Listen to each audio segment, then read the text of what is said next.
In this video, we are going to look at the derivatives of the sine and cosine function. If we know these, then we can really figure out pretty much everything else, because tangent we can write in terms of sine and cosine, and secant and cosecant are just reciprocals of sine and cosine, and then cotangent is also cosine over sine. So sine and cosine are going to be our go-tos. If you know these and you're clever, then you can figure out all of the others without having to memorize all of the others. So we're going to kind of figure these out intuitively. We would be able to determine these later on, but for now we're just going to get a rule that we need to memorize. So let's look at a graph of sine and cosine. So the graph of sine starts at 0, 0, and it begins by going up, and it looks like it maybe has like a slope of 1. So actually, here, let's do this. I'm going to draw on the graph. Right here we have a slope of what's probably 1. And then that slope is getting shallower and shallower and shallower as we go up, and then right here we have a horizontal tangent line, so the slope there is 0. And then we have a negative slope all the way through here, so we're going down, we're decreasing. And right here it looks like we maybe hit a slope of a -1, so I'm going to plot a -1. And then we would be going this way, and right here, roughly, we would hit a horizontal tangent line, and so we'd have a slope of 0.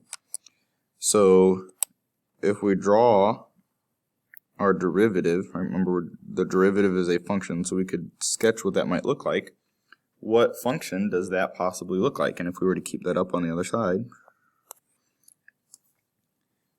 what we just drew for the derivative actually happens to look quite a bit like the cosine. Let's look at the cosine. At 0, we have a horizontal tangent line, and so the slope there is 0. Here, it looks like it's maybe a -1, so our slope there is a -1. Over here, we have a slope of 0 again, and then it's going up, and so out here we might get a +1. And so this would look something like that.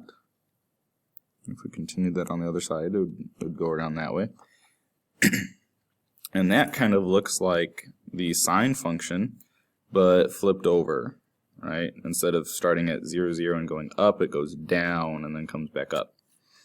So conveniently, maybe it's convenient or not, I don't know. That's up to you to decide. We see that the derivative of the sine function is the cosine function. So the derivative of sine of x is cosine of x.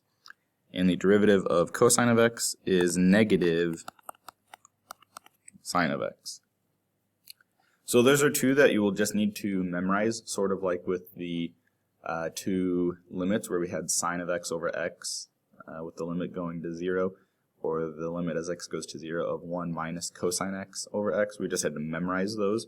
This will be the same thing. You'll just need to stick these in your brain and memorize those.